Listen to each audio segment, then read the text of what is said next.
তো এগুলো করে কোনো লাভ হবে না মোহাম্মদ ইউনূস। 20 তারিখের জন্য অপেক্ষা করছি আমরা।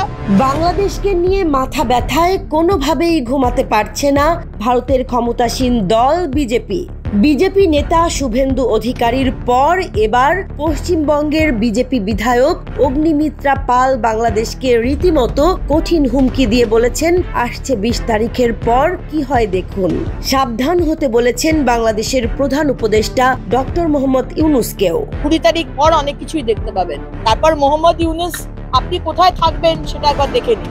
বাংলাদেশকে হুমকি দিয়ে এই বিজেপি নেত্রী আরো বলেছেন, আমরা ভালো ব্যবহারের চেষ্টা করছি। তারপর 20 তারিখের পর কোন দিক থেকে কোথায় কি ছুটবে, কি হবে, কে প্রবেশ করবে কিছুই বলা যাচ্ছে না।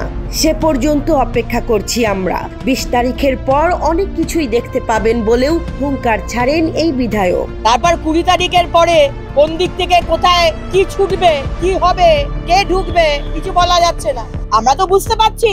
এ সময় বাংলাদেশের অন্তর্বর্তীকালীন সরকারের প্রধান উপদেষ্টা মোহাম্মদ ইউনূসের সমালোচনাও করেন এই বিজেপি বিধায়ক। মোহাম্মদ ইউনূসের সরকার কিভাবে বাংলাদেশের গরিব অর্ধশিক্ষিত সেই মানুষদের কিভাবে ভারতের এগেইনস্টে তাতাবার চেষ্টা করছেন, উস্কাবার চেষ্টা করছেন, এটা আমরা বুঝতে পারছি। এ সময় হাসিনার আমলের চুক্তির ব্যাপারে বাংলাদেশের বর্তমান সরকারের অবস্থান নিয়ে কঠিন ভাষায় কথা বলেছেন অগ্নিমিত্রা পাল। আপনারা কি বলছেন যে এটা মানা হচ্ছে না, কি ট্রিটি ছিল শেখ হাসিনাজির সঙ্গে, সেগুলো মানা চলবে না, জিরো লাইনে করে দিচ্ছে, কি গল্প দিচ্ছেন? যা হয়ে এসছে, যা ইন্টারন্যাশনাল ল সেই হিসেবে করা হচ্ছে। এদিকে সীমান্ত এবং দুই দেশের রাজনৈতিক অস্থিতিশীলতার মধ্যেই সার্বিক পরিস্থিতি নিয়ে মুখ খুলেছেন ভারতের সেনাপ্রধান জেনারেল উপেন্দ্র দ্বিবেদী।